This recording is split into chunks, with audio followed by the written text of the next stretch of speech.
Seja muito bem-vindo, seja muito bem-vinda. Você que está aqui mais uma vez para a nossa programação, nossa casa, nossa igreja, diretamente do campus do Pedras. Nós estamos vivendo momentos de quarentena, mas hoje, segunda-feira, a gente está aqui mais uma vez para conversar um pouquinho sobre essa caminhada de restauração. A caminhada dos 12 passos, que eu espero que você compreenda profundamente agora, porque nós estamos falando de 12 passos, que ele tem esse negócio das profundezas, sabe?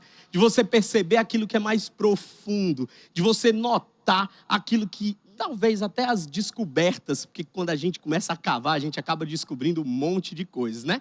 Mas esses mesmos 12 passos são tão smart, são tão inteligentes, são tão propositais, que pode ser que você, dentro de casa, consiga dar esses 12 passos e descobrir coisas fabulosas sobre você mesmo. A gente trouxe especialistas sobre o tema, pessoas que amam esse processo de restauração e que viveram e vivem essa restauração até hoje, para compartilhar com a gente aqui uma infinidade de coisas relacionadas ao Celebrando a Restauração, essa caminhada dos 12 passos. Você está aqui conectado com a gente diretamente pelo YouTube, assistindo uma live, e nós estamos comprometidos em garantir para você a programação da maneira mais saudável possível, garantindo inclusive álcool gel para todo mundo, microfones esterilizados, todo mundo sentando com 1 metro de distância um do outro, conversando à distância, para garantir aí, conforme as nossas autoridades estão colocando para nós, essas medidas de segurança. Então aproveita a nossa programação e inclusive participa com a gente, com a nossa hashtag, Nossa Casa, Nossa Igreja.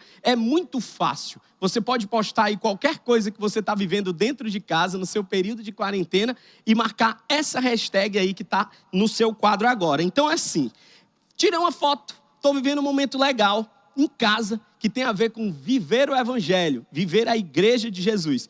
Marca a gente, que é para a gente acompanhar do lado de cá. A gente tem repostado as suas mensagens aí, as suas menções nas nossas redes sociais, e a gente espera facilitar um pouquinho aí a vida de quem tem essa vibe um pouco mais rede social, coisas do tipo. Porém, tem algumas pessoas que são um pouco mais tímidas e elas não querem deixar exposto na rede social tudo que elas estão vivendo aí no Nossa Casa, Nossa Igreja. Você pode mandar também a sua mensagem pelo nosso WhatsApp. No WhatsApp é bem simples. Você precisa colocar esse número aí que vai aparecer na tela agora, para você garantir que vai receber as nossas mensagens também. Você pode mandar para nós o seu vídeo por esse número, mas se você adicionar esse número nos seus contatos, você vai ter mensagens oficiais da gente diariamente, aí, de acordo com as nossas programações. Você vai poder acompanhar tudo que a gente faz. É muito fácil.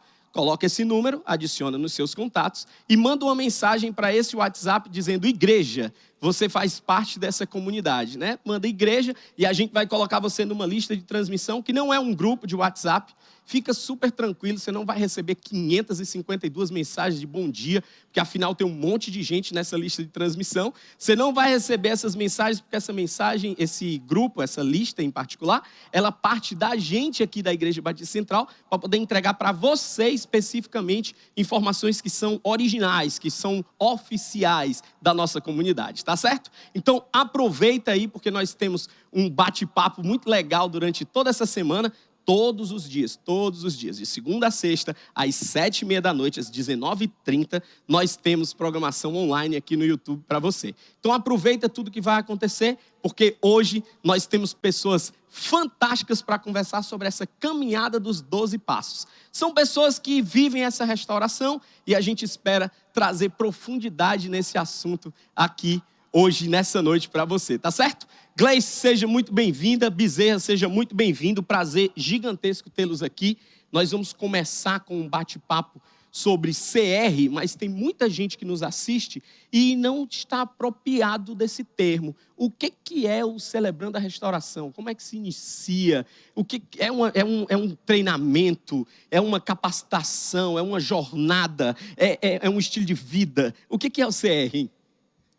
Bom, oi gente, tudo bom? Tudo é muita coisa, né? Mas tudo é muita coisa. Eu costumo até responder isso, que tudo é muita coisa. Mesmo? Mas tem mais coisa boa do que ruim. Olha então já só. dá uma ajudada. Também digo isso, acredita? Que delícia, hein, cara? Bate Sempre. de longe. De longe. Pronto, bateu. Vocês ouviram o barulho aí? Gente, assim, Celebrando a Restauração, né, é uma caminhada espiritual, né, de restauração. A última coisa que você falou, eu acho que define bem. É um estilo de vida, né? Eu vivo uma caminhada onde, por exemplo, né? Passei muito tempo, eu tenho 32 anos. Tem quem diga, né? Ai, obrigada. Ganhei Parabéns. meu dia. Eu dava no máximo 31, assim, estourando. É mesmo, né? Olha aí. Quase. Mas, assim, tenho 32 anos e passei, vamos dizer assim, 26, 27 anos da minha vida meio que sobrevivendo, passando batido muitas coisas. E quando eu encontrei o CR, na verdade, eu fui em busca dessa programação para tentar me conhecer melhor, né? Para tentar entender os meus sentimentos, as coisas que eu, enfim, de fato fazia ou deixava de fazer. Não conseguia entender muito bem. E o Celebrando Restauração, ele me ensinou que são 12 passos, mas são 12 passos que estão apenas iniciando. Né? Eu vou caminhar e vou voltar, e às vezes eu vivo o passo 1, o 2, o 3, o 4, pulo para o 8, 9, 10 no mesmo dia. Às vezes eu vivo os 12 no mesmo dia. Então, é um estilo de vida, é um valor que se é praticado e é aprendido a caminhar, a vivenciar. Mas a gente meio que delineia os 12 passos como uma trajetória para que se possa dizer assim, eu tenho um começo a celebrar e a dar partida, e eu tenho um final, mas só para delimitar, que eu concluí. Né? Não é um curso, não é um estudo, é uma prática, é uma vivência, né? É um estilo de vida. E para ti, Bezerrinha? Quando a Gleice fala de estilo de vida, para mim é muito interessante, porque eu cheguei na IBC dessa forma. Né? Eu comecei quando foi lançado o Caminho da Restauração, que foram 9 pregações para depois iniciar o CR. Naquele momento... Só para apertar a tecla SAP aí para você que nos assiste, IBC é Igreja Batista Central, CR é Celebrando Restauração. Isso. Porque a gente acaba utilizando tanto esses termos dentro da nossa igreja, mas na internet aí tem um monte de gente que está nos assistindo que não é da nossa comunidade e não compreende todas essas siglas, né? Então é só para facilitar seu entendimento aí, tecla SAP apertada. E é muita sigla, né? Continua dizendo. É muita sigla. E aí então chego nesse contexto, né, passo ali, assisto 10 semanas o Caminho da Restauração, mas naquela hora eu não entendi que o CR era para mim. Então, quando se fala de 12 passos, quando se fala de... Então, a galera ainda tem muita rotular achando que é só para alguns. E aí eu precisei passar por um processo de depressão, precisei passar por um processo mais assim, mais profundo, onde eu vim realmente a entender que restauração, hoje eu entendo, é para todos nós. Então, essa caminhada espiritual de 12 passos, depois que eu passo pelo processo depressivo, depois que eu volto e denuncio, aí eu digo, rapaz, estou entendendo aqui que é para mim. Aí foi quando eu realmente dei o primeiro passo. Porque tem que ter o primeiro, né? Sim. Então, o primeiro passo, bater de frente com a realidade, admitir que eu preciso de ajuda, que sozinho eu não consigo. Cara, foi tudo de bom. Tudo de bom mesmo. Então, aí veio, vamos lá, vamos para o segundo passo. Se a minha vida está fora de controle, se eu não consigo sozinho, então eu vou aqui gritar por quem pode me ajudar. Que é exatamente o segundo passo, ele fala de esperança. Né? A esperança num poder superior que pode devolver a minha sanidade. Naquele tempo eu não entendia nem direito o que era sanidade. Sim. E aí vem o Nelson com a história do que é sanidade e do que é insanidade. E o Nelson é apropriado para falar de Nelson é insanidade. apropriado, né? Domínio. E aí quando ele traz aquele conceito do Einstein, que fala que insanidade é eu viver a mesma coisa, repetir a mesma coisa diferentes vezes, pensando que vai dar um resultado diferente. Aí eu disse, cara, eu vivo isso todo dia, cara. Quantas vezes eu faço a mesma coisa, achando que vai dar um resultado diferente e não dá? E aí foi que eu entendi com esse cara, então agora eu vou buscar sanidade. E aí eu precisei entender que sanidade, cara, é eu caminhar em linha reta. Venha o que vier, para a direita ou para a esquerda, eu não vou desviar. Muito massa. Então eu compreendi que precisava dar o terceiro passo. Então, o princípio de não desviar, ele está muito mais relacionado ao conceito, ao princípio, ao valor.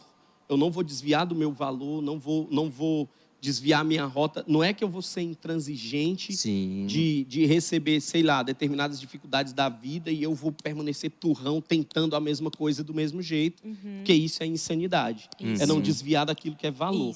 Isso. Uma das coisas que me chama muita atenção quando se fala no CR, nesse momento de restauração, é que vocês repetem muitas vezes a mesma frase. E ela parece que, repetidas vezes, ela é internalizada. Isso. E ela vira esse princípio, esse Isso. valor. Então, não desviar é não estar sozinho, é não se considerar maior, superior àquele, o nosso poder superior que tem nome, Jesus. Né? Essas coisas batidas, essas coisas pensadas o tempo inteiro, garante a minha restauração, porque é até um questionamento. Eu não sei se a gente atinge o grau máximo da restauração. Ela é algo que eu alcanço ou ela é algo que eu estou em constante busca? Olha só, é interessante essa pergunta, porque nós, como discípulos de Jesus, nós não vamos alcançar a perfeição. Mas o fato de entendermos que nós não vamos alcançar a perfeição já é a perfeição para o que a gente pode ter hoje. Legal. Né? Então, como discípula de Jesus, eu preciso entender que eu nunca vou estar 100% restaurada. Mas que não importa a linha de chegada, importa o que eu fiz na caminhada. Né? Importa é a corrida. Como Paulo fala no final da sua vida. Né? Combati o bom combate, terminei a carreira e guardei a fé. Então, eu acho que o nosso processo de restauração, a gente repete muito, né? Meio que se torna um valor, um princípio para a caminhada. Por exemplo, e é bem contraditório, às vezes, até como cristãos, a gente repetir. Muita gente, eu tive problema com leitura de regras nos grupos de apoio, né? Grupo de partilha. Para que tem que ler essa regra toda a vida? A mesma coisa chata. Uhum. Por que tem que se apresentar sempre? Oi, eu sou a Gleice. Oi, eu sou a Gleice. Oi, eu sou a Gleice. Aí toda vida que eu ia falar, eu tinha que dizer, oi, eu sou a Gleice. Gente, que chato. Mas com o tempo eu entendi que o maior propósito de eu estar dentro de um grupo de partilha era aprender quem é a Gleice. Uhum. Então, muitas vezes eu dizia, oi, eu sou a Gleice, e eu não sabia quem era aquela Gleice que eu estava apresentando. Então, até eu entender que tinha um propósito, tinha um quê de repetir as regras, até aquilo virar um valor, poxa, o sigilo e o anonimato. Um outro momento, né, quem vivenciou grupo de partilha, aí, grupo de apoio, grupos de 12 passos, termina uma fala, eu digo, obrigada pelo silêncio. Aí o outro fala, obrigado pela partilha. E ai, que coisa chata, gente, que cria repetido. Só que você já imaginou num tempo de uma sociedade, que o Bezerra diz que eu gosto muito de dizer isso, uma sociedade líquida, né, que escorre pelas mãos, você ouvir, olhar para um grupo de pessoas e dizer assim, olha, obrigada pelo seu silêncio. É obrigado porque você calou a sua boca. É obrigado porque você parou um instante para me ouvir e ouvir o que eu estou te falando. Então, cara, é precioso para o cara que luta com ativismo parar. Então, obrigada pelo teu silêncio. E o grupo responder, obrigada pela partilha, é dizer assim, cara, eu sei o quanto te custou abrir a boca e falar isso daí. E o grupo é constituído de 20 pessoas. Isso. Você vai falar uma vez, Isso. vai ouvir 19. Isso. Exatamente. Então, eu tenho que ter esse cuidado, né, e a percepção, a sensibilidade. Eu acho que os 12 passos, eles trazem isso para a gente. A sensibilidade, não só no meu, mas no do outro. Né? Uma outra coisa que a gente fala muito. A doença sai no falar e a cura vem no ouvir. Eu passo 3 minutinhos falando e o resto do tempo eu passo ouvindo. Ou seja, eu ponho para fora a doença, mas eu recebo cura. Quantas vezes dentro de um grupo de partilha, né? Então, e o Bezerra falou algo muito bacana. Eu também entrei aqui, né? Cheguei na igreja, na IBC, estava tendo uma série Caminhos da Restauração. Eu cheguei aqui, estava no 8º passo. E eu tinha problema com crente. Sim. O bicho do meu nojo era crente. Aí já chegou na recuperação. Tipo assim, já está no foi. 8º passo, já tinha coisa, já vou ficar de recuperação. Mas quando eu cheguei aqui, que eu ouvi o pastor falando assim, olha, eu sou um discípulo de Jesus que luta com isso, eu falei, tem um ser humano ali. Né? Porque é um clichê, infelizmente, nas nossas igrejas. Chegou o companheiro, cuida, mulher, cobra os pecados. Ninguém tem que saber. E chegar num ambiente onde eu posso dizer, cara, eu sou alguém que não sou o que eu faço. Né? Eu não sou a Gleice manipuladora, eu não sou a Gleice codependente, eu sou uma discípula amada e perdoada de Jesus.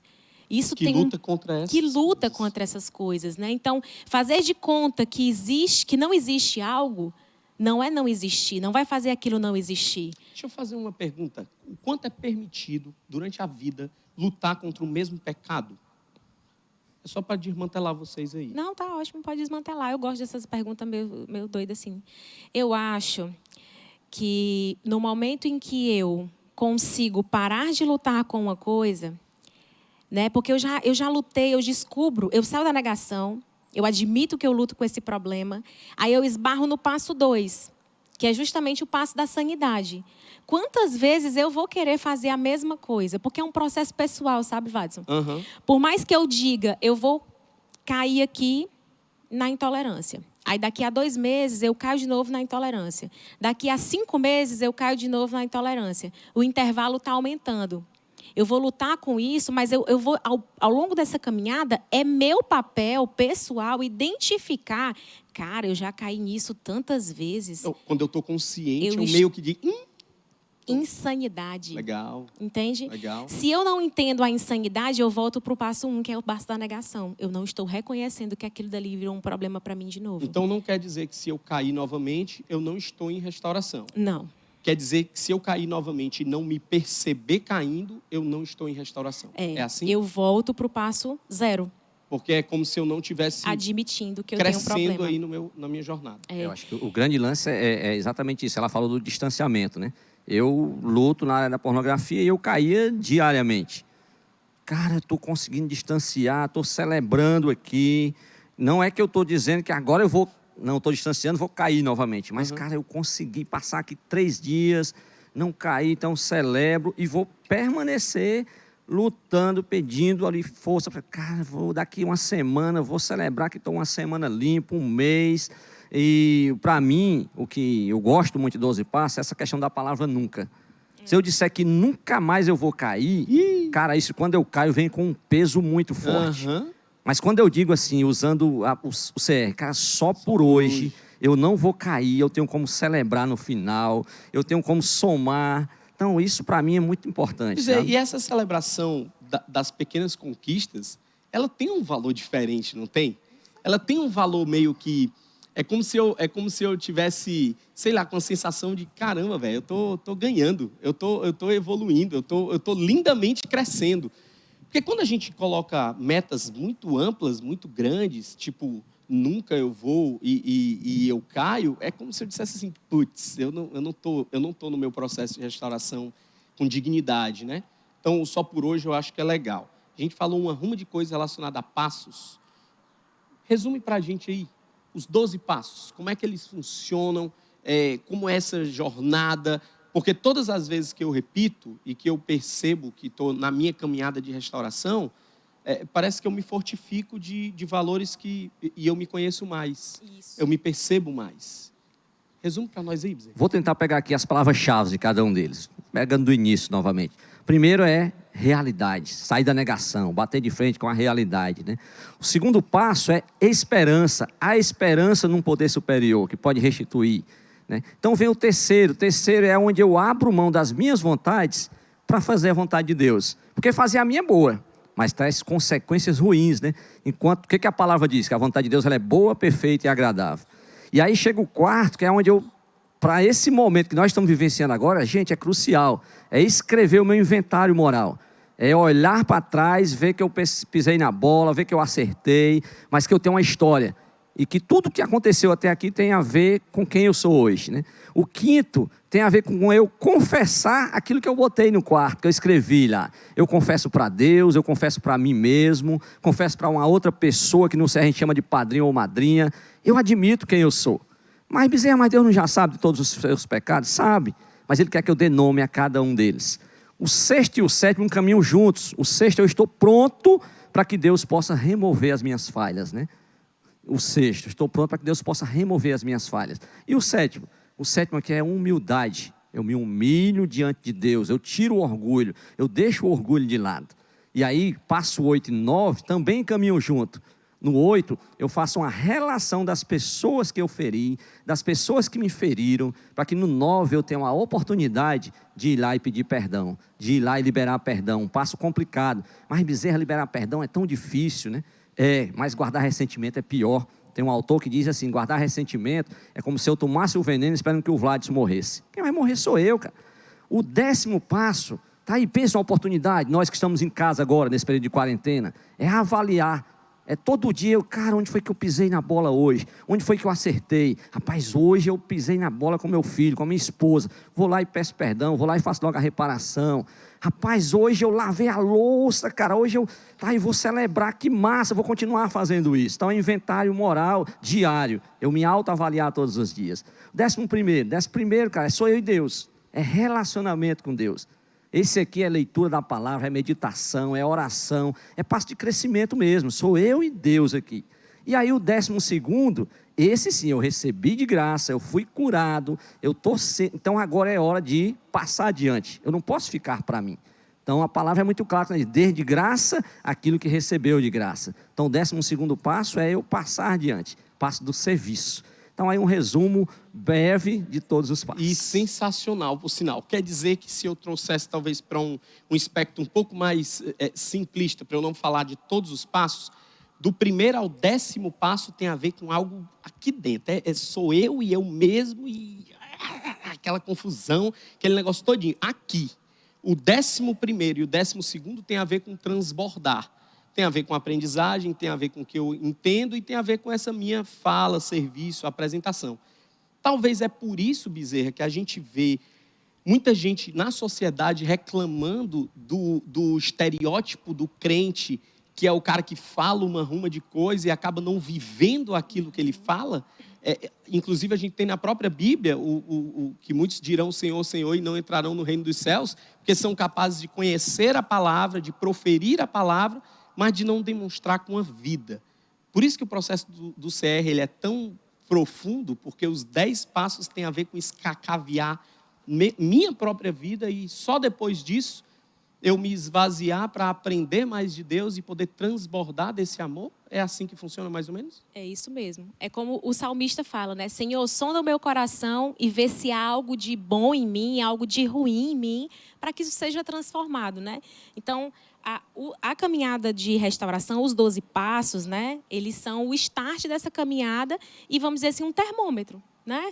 É o momento em que eu digo assim, eu vou começar, aí no passo 10, o Bezerra falou muito bem que entra justamente a pergunta que você tinha feito sobre a insanidade, né? Sobre o cara cair várias vezes na mesma coisa.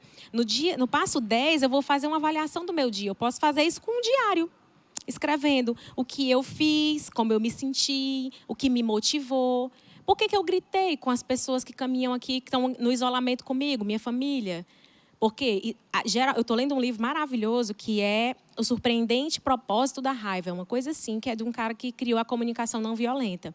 E aí ele vai falar que existe uma diferença entre causa e gatilho.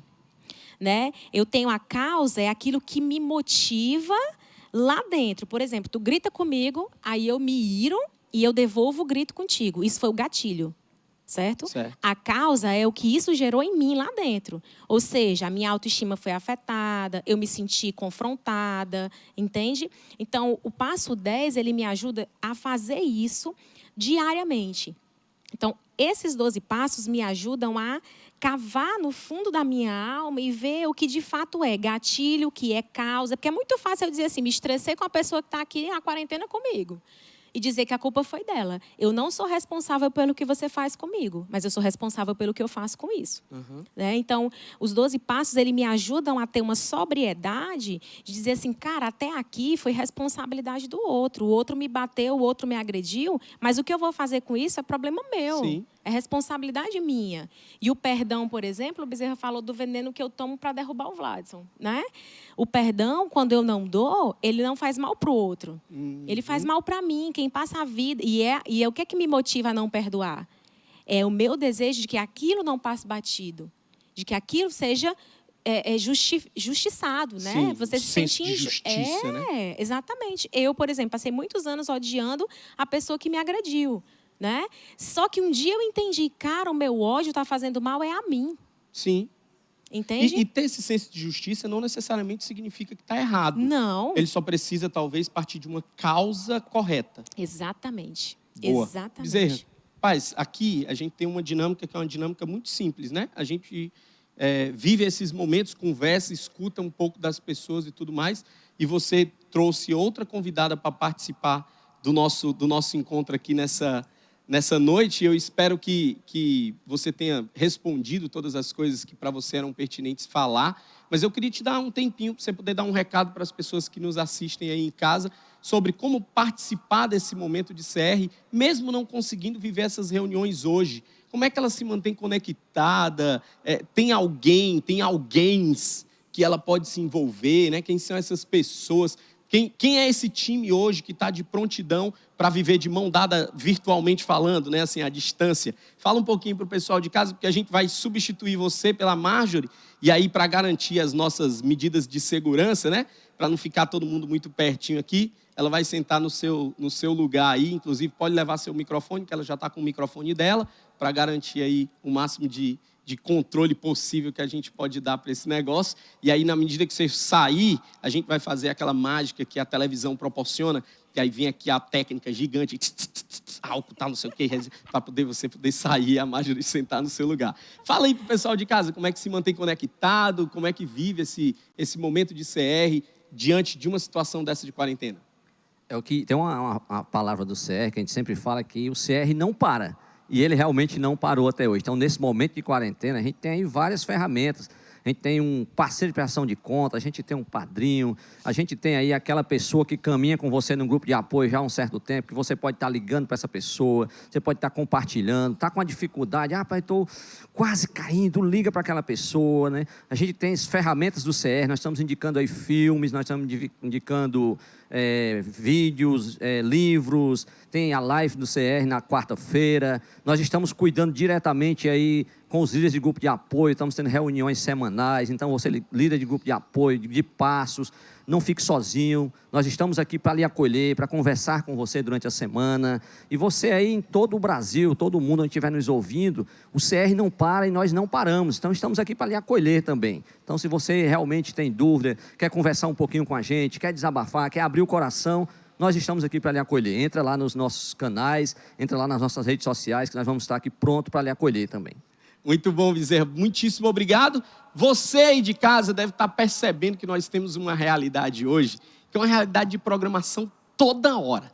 Toda hora tem alguma coisa acontecendo na Igreja Batista Central. E essas todas programações que estão acontecendo, obviamente, estão todas online. Essa semana em particular, a gente viveu o Encamp. A semana que passou agora, nós vivemos durante o sábado inteiro uma programação dedicada aos adolescentes.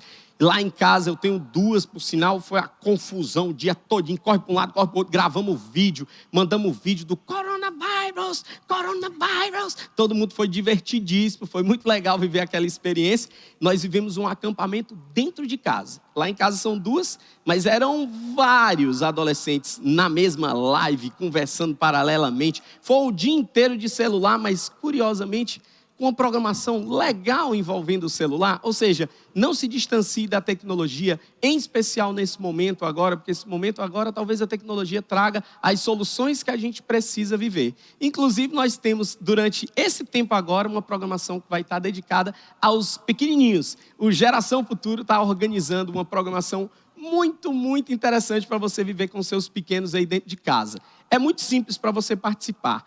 Nós vamos viver uma semana aí de várias programações, coisas que vão acontecer, mas para você participar desse programa que o GF estabeleceu aí durante esse período, basta você colocar a sua câmera do celular aí, direcionada para esse QR Code. QR Code é essa imagenzinha quadrada, cheia de pontinho preto aí, que se você não souber direito o que é, o seu telefone sabe sozinho. Você vai direcionar a câmera do seu celular para essa imagem quadradinha e ela vai sair para um site, para um determinado lugar. E lá você vai ter várias atividades para poder fazer com a sua turminha aí dentro de casa. As atividades são inúmeras e você pode vivê-las da maneira que for mais conveniente para você. O que a gente quer mais que aconteça é que tenha aquela relação de convívio familiar feliz dentro de casa. Pais, filhos, vivendo essa realidade de brincadeira juntos, de coisas divertidas juntos. Afinal, a quarentena ela está trazendo para nós o benefício da gente se conhecer e também a oportunidade da gente ser gente boa dentro de casa. Porque para muitos de nós é muito mais fácil ser gente boa no meio da rua, ser legal para todo mundo, do que para os nossos que estão dentro de casa e conhecem os nossos defeitos, sabem as nossas dificuldades. É por isso que é legal a gente conversar sobre esse processo de restauração a partir do nosso momento de casa. Também tem uma programação virtual aí para você no Sábado da Liderança. E no Sábado da Liderança nós vamos viver um programa que é um programa inteiramente online. Vai ser no dia 4 de abril, às 17 horas. 17 horas você vai acessar lá no Sábado da Liderança, você vai entender um pouquinho mais sobre tudo que vai acontecer, direcionado para a liderança da nossa comunidade. Nós estamos vivendo um momento de fragilidade, momentos difíceis, momentos cheios de confusão, mas que nós não podemos parar, tendo em vista que o passo 10 e o passo 11 tem a ver com a gente se manter conectado com Deus e se manter divulgando esse evangelho.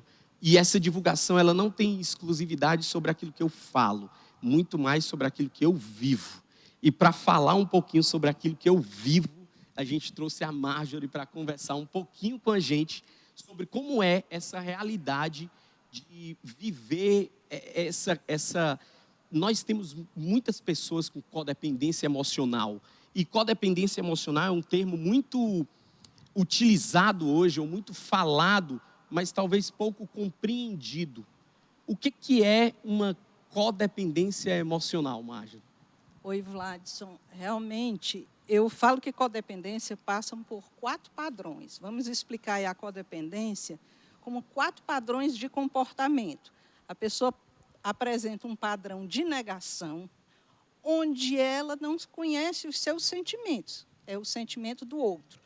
Passa pelo padrão de estima, ela não se sente amada. Ela realmente busca a aprovação e o amor das outras pessoas. Tem o padrão da complacência, tudo que ela faz é para o outro, e muitas vezes excede até a sua carga de trabalho. E tem o padrão do controle. Então, a pessoa codependente busca controlar o outro. Então, esses 4 padrões de comportamento explicam muito bem o que seja uma pessoa codependente, né? Permeia e passa por esses 4 padrões, da negação, da estima, onde ela não se sente amada, realmente da complacência e do controle. É isso que é um ser codependente. Então, o ser codependente, ele é alguém que vive meio que a vida do outro, sem até se perceber? Exato. Ou é uma coisa intencional? Ele faz isso meio sabendo?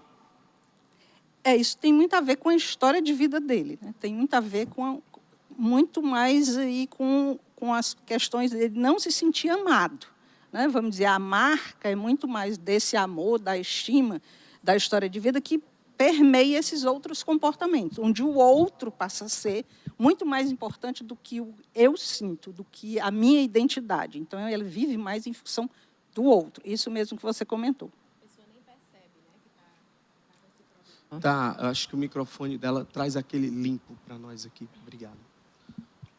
Obrigado. Às vezes a pessoa nem se percebe, né? Na maioria das vezes não se percebe. Eu gosto sempre de pensar, é o exemplo de vida, né? Estou aqui na porta de uma escola. E aí vem o menino, tem um buraco no meio da entrada, certo? O que é o codependente? Tu vai cair, presta atenção no buraco. Aí vem, ó o buraco, ó o buraco. Isso, dá 10, 11, 12, 1, 2, 3.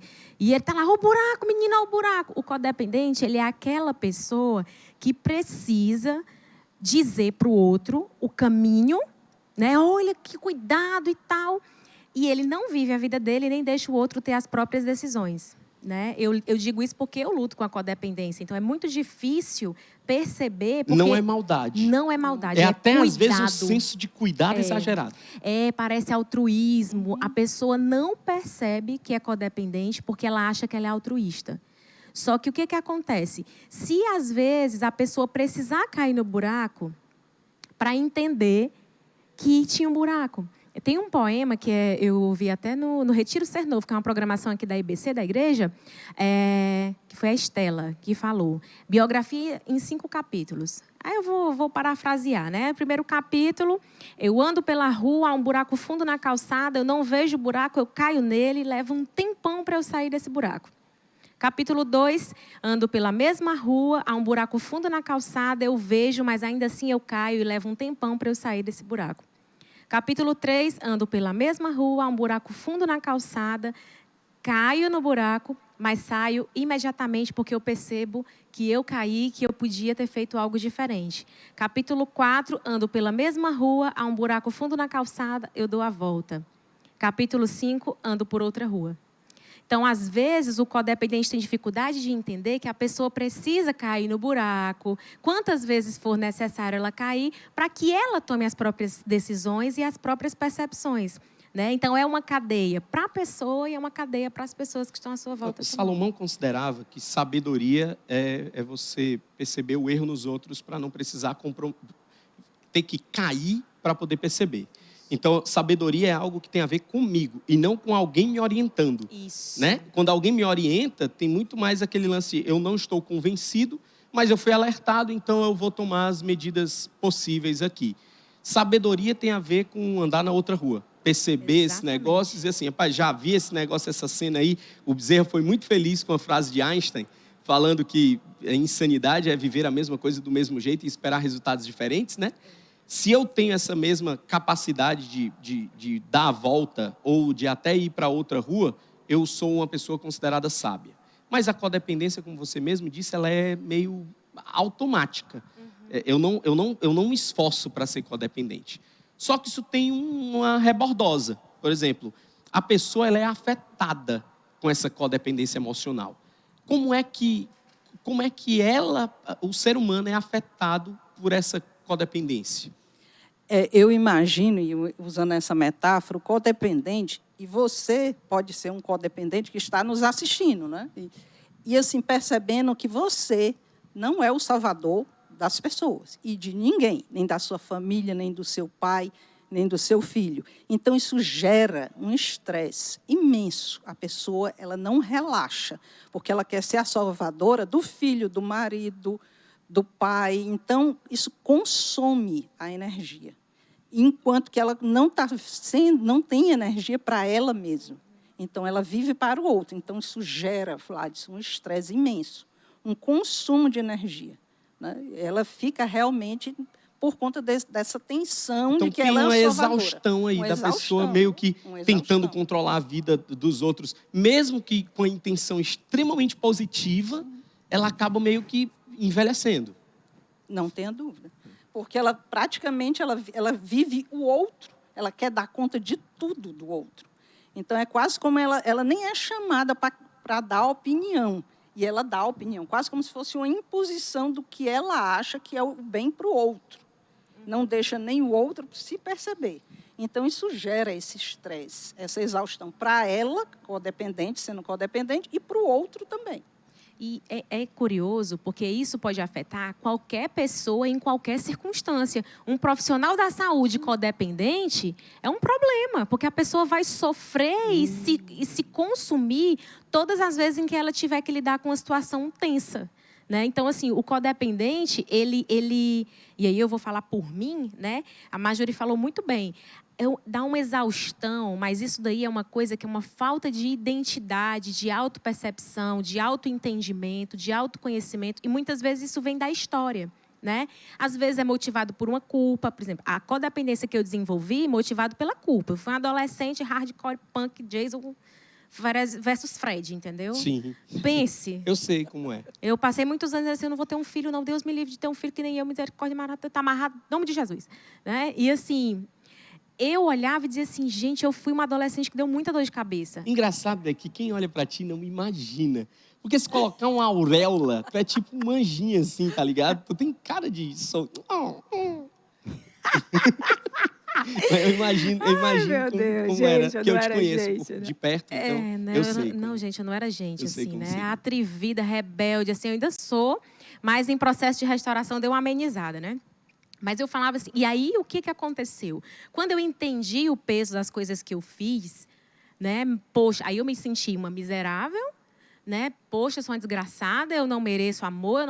E aí eu me tornei uma codependente por culpa. Eu não posso mais machucar essas pessoas. A minha cota de caquinha já deu, né? Assim, eu já não tenho mais como piorar Então, eu tenho que ser, eu tenho que ajudar, eu tenho que amar, eu tenho que me doar. Então, isso... Aí chega um momento em que a pessoa... Falando de mim, né, na questão da codependência, chega um momento em que eu digo assim, eu sou tudo para todo mundo e nada para ninguém. Você tem noção do quanto isso é pesado para uma pessoa? Cara, eu faço tudo por todo mundo e ninguém tá nem aí para mim. É pesado. Eu tenho um exemplo dentro de casa. Meu sogro é um cara que eu tenho uma admiração, porque ele tem uma capacidade, um olhar para essa coisa da codependência que é muito na contramão dos seres humanos normais. Eu costumo dizer que ele é um ser humano um pouquinho diferente dos normais. Ele se alimenta do sol. Ele passar o dia todinho no sol, por exemplo, ele está alimentado, ele não precisa comer. A gente sai, ele passa o dia todinho, aí quando dá 3 horas da tarde, mazelado de fome, querendo comer, ele tira uma maçã de dentro de uma pochete, enrolada num guardanapo. Almoçou, ninguém almoça uma maçã. Uma maçã, ela é para escovar os dentes, é só para isso. Ninguém almoça. Ele tem essa capacidade de ser um ser humano meio quase extraterreno.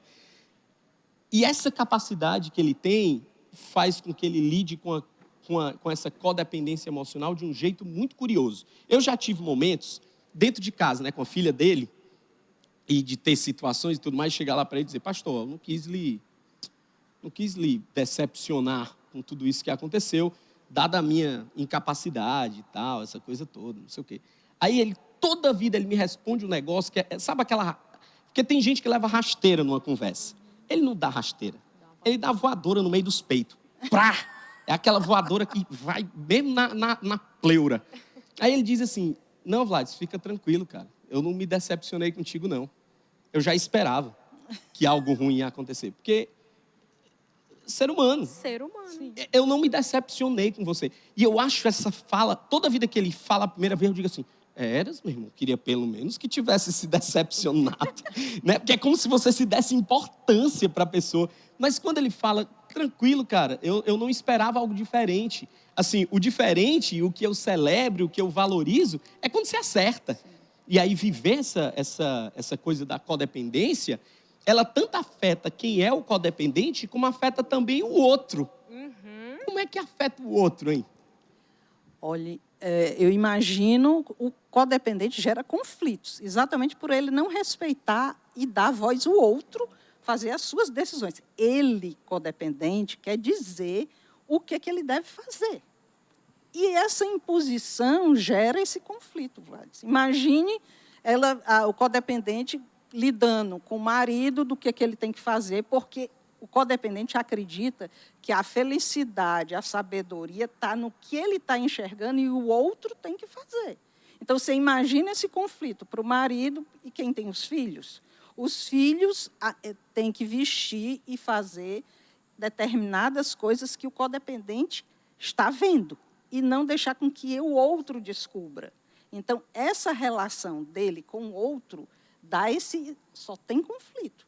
Conflito porque ele enxerga que a felicidade, o caminho, a conquista, a alegria vai partir dele, codependente, para o outro. E não deixa com que o outro possa ser diferente.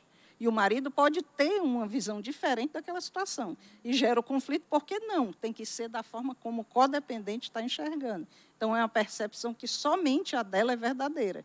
E não o do outro, a exemplo do marido. Então, conflito, com certeza. Então, pode gerar esse conflito, mas eu tenho, talvez eu vou aprofundar um pouquinho mais aqui. A codependência emocional, ela meio que está instalada na grande parte esmagadora das pessoas. São uns ou outros quase extraterrestres que não sofrem dessa tal codependência emocional. No que ela pode desencadear, hein? Porque ela se inicia despretensiosamente, com um lance de cuidado, de valorização do outro. Eu estou fazendo porque é legal, aí rola uma sobrecarga, um estresse. Isso tem uma escalada, ou eu só me torno um codependente emocional um pouco mais exagerado? Ou tem alguma coisa que pode se tornar um transtorno compulsivo? Alguma coisa um pouco mais clínica?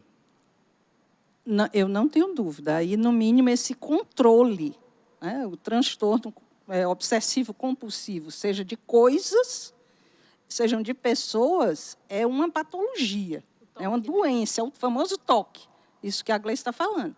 realmente o codependente, quando ele desenvolve a doença grave, a enfermidade psicológica, ele desenvolve um transtorno obsessivo-compulsivo, conhecidamente na linguagem de com toque. Você não pode mexer em nada e ela coloca no mesmo canto que ela acredita que tem que ficar. E o comportamento que ela vai lá verificar todas as vezes para saber se está no padrão que ela espera. Então, a enfermidade ela pode se instalar. Não só numa tipologia, que é num comportamento codependente, e sim para uma doença, uma enfermidade psicológica, que é o transtorno obsessivo-compulsivo. Deixa eu fazer uma pergunta aqui, que talvez ela traga até para quem está nos assistindo um pouquinho mais de... Até um alerta mais interessante. O toque, ele é muito popular de ser dito, né? A fulana de tal tem toque, não sei o quê. Eu, por exemplo, faz muito tempo que eu estou olhando aqui para essa garrafa de álcool gel, está acabando, pessoal, esse álcool gel aqui. E o álcool gel não pode acabar, porque a gente tem uma responsabilidade para com as pessoas aqui nesse lugar. Obrigada. Ainda tem um pouquinho de álcool gel aqui, mas está na hora de trocar isso aqui de cima. O meu toque de estar observando esse negócio aí, ele certamente é patológico, ou ele pode ser porque eu sou alguém observador e ainda não se transformou numa patologia, ou vai se transformar? Eu estou perguntando para mim mesmo. Consulta online. Essa questão da normalidade, o que se transforma em anormalidade, ou seja, uma estruturação de uma doença, uma enfermidade psicológica, é algo muito tênue. Eu acho que pode acontecer alguns fatos que a pessoa saia de um simples comportamento codependente e estruture realmente uma enfermidade psicológica. Então, é um somatório de variáveis. Certo? Não necessariamente é só por eu ser codependente, eu vou ser um doente psicologicamente compulsivo. Né? Podem ter fatos desencadeantes que, junto com a sua história de vida, e aquele comportamento que era leve, você desenvolver a doença. Sim, mas então, são várias variáveis. Eu estou usando esse caso em particular. Não é com pessoas. Sim. É com coisas. Sim, com coisas. Eu vou ali e digo, cara, esse negócio está fora do lugar, está não sei o quê.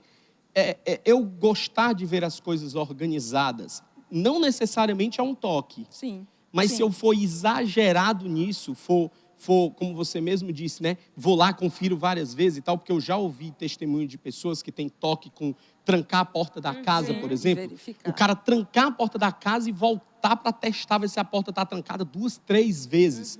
Isso já pode ser considerado uma patologia? O que eu posso dizer é que são muitas variáveis. Aí você tem que fazer uma anamnese, você tem que ver realmente. Mas, sem dúvida nenhuma, a intensidade e a frequência já se instala possível enfermidade. Mas somente um comportamento obsessivo, porque gosta de algo organizado, ela vai lá conferir, não necessariamente é um indicador de que a pessoa vai desenvolver a doença. E sim um codependente. Às vezes a pessoa luta com o perfeccionismo, Sim. né? Aí o perfeccionista, ele quer as coisas bem bonitinhas. Geralmente o perfeccionista, o codependente é perfeccionista, é controlador e ele é manipulador. Essa é uma característica muito evidente. Bem característica, porque ali ele mantém a sua segurança, né? Sim. A sua margem de segurança. Então, por exemplo, eu gosto das coisas bem arrumadinhas. Aí tá tudo retinho aqui, às vezes é só o perfeccionismo, que também pode desencadear nessa patologia que é o toque, né? A gente até indicou essa semana no Instagram do CR, do Celebrando Restauração, um filme chamado Toque Toque. Eu não sei se você já assistiu, Marjorie. Toque? Toque Toque. Gente, o filme é fantástico. Ele trata com humor, com uma leveza, o transtorno obsessivo-compulsivo. Então, são algumas pessoas que marcam uma consulta no mesmo dia, né, e tal, e foi marcado tudo no mesmo horário. E eles chegam no consultório... Eu já vi isso aí. E o médico não tá. É um filme. Certo? É um filme. Eu já vi isso aí. Gente, esse filme é maravilhoso. Tem na Netflix, tem no YouTube, tem em todo canto. Aí eles sentam e aí cada um tem um toque diferente. Tem um que é xingando as pessoas. De vez em quando ele solta um palavrão. Tem um que é para andar nas riscas. Né? Então, você percebe claramente... Eu já assisti. Eu quase surtei quando assisti. Eu digo, meu Deus. Eu sou uma mistura de vários. Houve identificação em alguns Eu aspectos. digo, meu Deus, vivo vários desses toques aí. Não, e é interessante porque são padrões. Algumas coisas são padrões de comportamento, né? E outras coisas, acabam se tornando, eu acho que quando se torna uma opressão, que a pessoa sente, que precisa, que necessita e que não consegue não fazer aquilo, aí eu acho que já é algo patológico mesmo. Né? Mas quando você consegue, não, com muita leveza ou até com objetividade, não, eu não vou porque é insanidade, eu vou ficar aqui, mas a pessoa fica se consumindo, né? Que é essa tal percepção que a gente falou sobre os 10 primeiros passos do CR, né? Como se eu tivesse o tempo inteiro meio que entendendo quem eu sou, e aí sou capaz de recuar, não viver e tal. Por que eu estou perguntando isso? Porque eu quero aproveitar o momento para perguntar, um ser humano que sofre de codependência emocional, que tem esses surtos de quando em quando de alguém que tem toque, tem esperança? Para ele, eu estou perguntando para ele, esse ser humano que tem esperança? Tem. Inglês tem, né? Tem, por favor, né? Eu espero profundamente que tenha. O CR está aí, começando logo pelo primeiro passo, sair da negação. Eu tenho esse problema. Olha aí. Estou aqui, então, estou dizendo a mesma coisa. E aí eu penso no foco realmente do CR, ou seja, da tipologia, do comportamento, que tem nível de consciência, como a Gleice comentou, é admitir e reconhecer que eu tenho a doença e que eu preciso fazer algo, eu preciso de ajuda, é o que o CR diz. Então, o primeiro passo, sair da negação, já é o start essencial para a sanidade e para a saúde. E aí você cumpre realmente essa caminhada, nesse admitir todo dia, né, no reconhecer que eu preciso de ajuda, e principalmente do nosso poder superior, Jesus Cristo. Aí então, segue eu devo proceder caminhada. assim, eu busco ajuda, mas como? Eu quero saber, eu quero, na prática, alguém que está nos assistindo se percebe como alguém, caramba, meu irmão, eu vivo essa codependência emocional, nem sabia. Qual é o proceder dessa pessoa? O que é que ela faz? Bom, a gente tem, no Celebrando Restauração, a gente tem um grupo para codependência emocional, né? Para pessoas que lutam com a codependência emocional. E é interessante porque as pessoas chegam, às vezes, e dizem assim, eu vou só conhecer o grupo aqui, né? Que é um grupo de ajuda mútua. A pessoa pode procurar terapia, né, individual, com um psicólogo e tudo, também ajuda muito. Eu tenho acompanhamento, faço acompanhamento com a psicóloga, faço os 12 passos, né, o grupo de apoio, codependência emocional, ajuda bastante. Por quê? Porque é um espaço onde eu estou partilhando as minhas vitórias e ouvindo, às vezes, as minhas derrotas, as minhas dificuldades, e as outras pessoas também. E, às vezes, eu me vejo na fala do outro, na partilha do outro, tanto no que ele está conseguindo caminhar em vitória, diz, olha, fulano conseguiu fazendo isso, eu vou tentar também. Né? Então, não estar sozinho é fundamental, procurar um prestador de contas. Hoje, a gente não está podendo vivenciar os grupos de apoio. E agora, como é que eu vou fazer? Mas sempre tem alguém que você pode chamar para ser um prestador de contas e dizer, olha, eu me percebi assim. Tem literatura, tem livros, né? Tem vários livros que a gente também indica bastante no Celebrando Restauração, Codependência Nunca Mais, que fala muito sobre isso, como é que eu posso admitir e sair da insanidade, mas muito vai depender da pessoa. Dela dizer assim, rapaz, isso daqui é um comportamento que eu estou percebendo que é o marco da minha codependência emocional. Então, isso daqui eu vou tentar não fazer mais. Vou tentar não pedir que alguém faça isso daqui. Né? Deixa eu então, pedir aqui. Vou pedir para o pessoal da produção colocar aquele nosso slide do WhatsApp. Porque, como vocês mesmos já disseram, vários de nós temos que reconhecer essa nossa necessidade de ajuda e não viver só, compartilhar com alguém. É legal essa autoidentificação, o livro, a leitura e tudo mais, mas ela pede um passo adiante aí, que é talvez compartilhar com alguém, reconhecer essa limitação. Eu vou pedir para você, caso você se identifique com o que a gente está conversando, poder mandar uma mensagem para esse número aí. É muito simples. Para você mandar uma mensagem para esse número, ele precisa estar nos seus contatos, como adicionado como um contato seu, para quando a gente poder enviar alguma coisa da Igreja Batista Central, você receber aí no seu telefone celular. Basta enviar uma mensagem para esse número com o nome Igreja e a gente vai estar encaminhando aí parte das nossas programações para facilitar. Você vai receber uma mensagenzinha de está tudo ok, você está cadastrado na nossa lista. É exatamente essa mensagem que está aí. E eu queria encorajar você que está se identificando com o que a gente está conversando aqui, para mandar uma mensagem dizendo, epa, me identifiquei aí, queria saber como é que me aprofunda essa coisa. O Bezerra falou de vários canais, de pessoas que estão disponíveis para poder se envolver com você nesse período agora. Então, para facilitar a sua vida, manda uma mensagem, tendo em vista que a gente está vivendo esse momento de quarentena, manda uma mensagem nesse número aí. Mas a gente tem um vídeo muito, muito especial da Milena, que preparou aí uma fala para a gente sobre o que é essa tal codependência emocional e vai conversar um pouquinho com a gente. Solta o vídeo da Milena aí. Oi, meu nome é Milena, sou uma discípula de Jesus em processo de restauração, lutando com a codependência emocional. Lutar com essa codependência emocional é lutar com o sentimento das pessoas em relação a mim. Se elas me tratam bem, eu estou bem. Se elas me tratam mal, eu estou mal. Se eu falo algo e eu não agrado, elas reagem de uma forma que eu não espero que elas reajam, aquilo me afeta.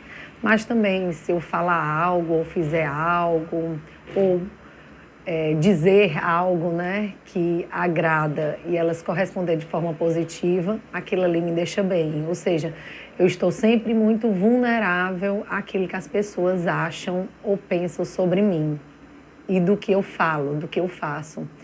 E nesse momento, eu posso celebrar vitórias em relação a essa codependência, porque estando dentro de casa, com a minha família, nas atividades do lar, cuidando todo dia dos meus filhos, acompanhando as tarefas, as videoaulas junto deles, brincando com eles, lendo a palavra de Deus com eles, tendo tempo com o meu marido, cuidando, limpando a minha casa, né, fazendo comidas, cuidando daquilo que realmente, assim, eu vejo que é o que Deus tem propósitos maiores para mim em relação a isso. Isso me faz ter vitórias em relação a essa área, porque eu acabo utilizando realmente assim o meu tempo com aquilo que é importante. E vejo que esse tempo tem sido uma ferramenta de Deus para me ajudar nessa área de restauração, uma vez que eu tenho dedicado realmente meu tempo e meus pensamentos a cuidar da minha casa e da minha família. Então, obrigado aí, Milena. Obrigado também vocês, meninas. Que papo gostoso. Mesmo falando sobre um tema que é até um tanto quanto pesado, né? Mas é legal saber que tem saída. É legal saber que mesmo quando eu sofro, quando eu tenho as minhas limitações, minhas dificuldades, eu posso, de alguma forma, ser valorizado, ser percebido, receber até investimento das pessoas. E eu não estou falando de investimento financeiro, né? Estou falando de investimento de cuidado. Porque muitas vezes, como você mesmo disse, né, Gleice, a pessoa que ela sofre com a codependência, ela meio que espera uma resposta de muito parabéns, sim, você está fazendo isso muito bem, né? E viver nessa dependência de ter esse retorno é tão frustrante muitas vezes, né? Então, queria agradecer pela conversa, pelo papo, Marjorie, você é sempre um refrigério, é gostoso ouvir suas palavras, né? O quanto você tem de amor, quanto você tem de dedicação. Gleice, que sempre vem com uma palavra firme, cheia de convicção, cheia de propósito. E é tão valioso ver isso, né? Não é muito comum a gente notar mulheres que se levantam para poder dizer: epa, eu tenho lá as minhas lutas e tal, mas eu venço, eu luto contra elas. Eu não estou aqui sendo subserviente. Ah, meu Deus, eu estou sofrendo porque a sociedade... Né? É legal ver isso, né? E eu nem estou falando de empoderamento feminino, eu nem estou falando de algo que é feminista, eu estou falando de questão de ser humano, de viver como ser humano. E quando a gente vive como ser humano, pouco importa o sexo, credo, enfim, raça, todas essas coisas, né? Então, queria mais uma vez agradecer por esse papo, nessa segunda-feira calorosa, para a gente poder viver aqui. Que Deus abençoe a vida de vocês mais uma vez. Considerações finais aí para o pessoal que nos assiste em casa. Manda um beijo aí para o povo, agradece. Obrigado, viu, Gleice? Eu que agradeço demais. Olha só, é um privilégio servir a essa igreja, é um privilégio estar aqui, conversar um pouco sobre essa temática, que é uma área de restauração que eu tenho, é uma luta muito complicada, mas como a gente ouviu do Bezerra, como a Marjorie falou, como eu falei também, é vivendo um dia de cada vez, reconhecer que eu errei, que eu caí, mas dizer, a partir de agora, eu não vou cair novamente nesse momento, agora, hoje, nisso de novo. Então, é reconhecer o que eu fiz, ter coragem para fazer o que é possível e aí não entrar no ciclo de insanidade. Então, fica uma palavra de encorajamento para você, que se identificou com o que a gente falou aqui, não silencie, peça ajuda, procure ajuda, para que não corra o risco disso se protelar ou até mesmo se agravar, como a Marjorie nos falou muito bem. Então, muito obrigada pelo silêncio, né? Muito obrigada pela companhia de vocês. Que Deus possa estar abençoando aí a sua vida, como tem abençoado a minha nesse momento. Bem, agradecer e lembrar, eu sou vulnerável. Cada um que está aí é vulnerável. Eu preciso de ajuda para as minhas mazelas e os meus maus hábitos. Você também precisa de ajuda.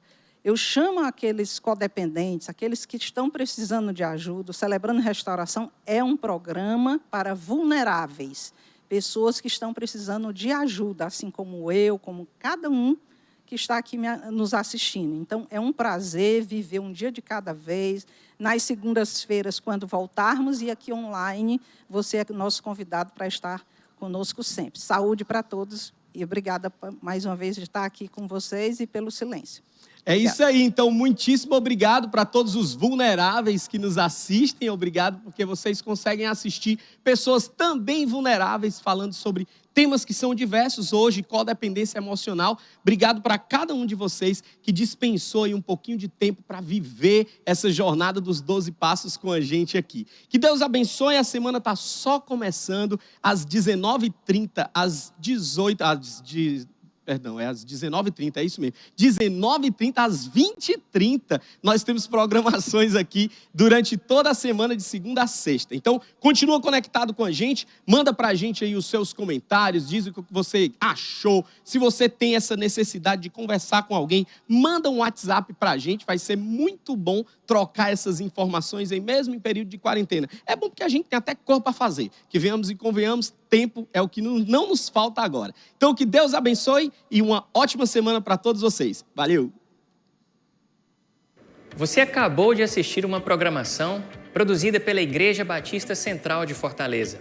Somos uma comunidade de discípulos de Jesus comprometidos em amar a Deus, amar uns aos outros e proclamar Jesus. Essa é a nossa missão. O sustento desse ministério provém da graça de Deus, por intermédio de todos aqueles que se identificam com a nossa missão e fazem a IBC Fortaleza. Nossos canais de contribuição estão disponíveis no site ibc.org.br. Em 2 Coríntios, no capítulo 9, verso 7, o apóstolo Paulo diz: cada um deve decidir em seu coração quanto dar. Não contribua por obrigação ou por constrangimento. Deus abençoe a todos. Até o nosso próximo encontro.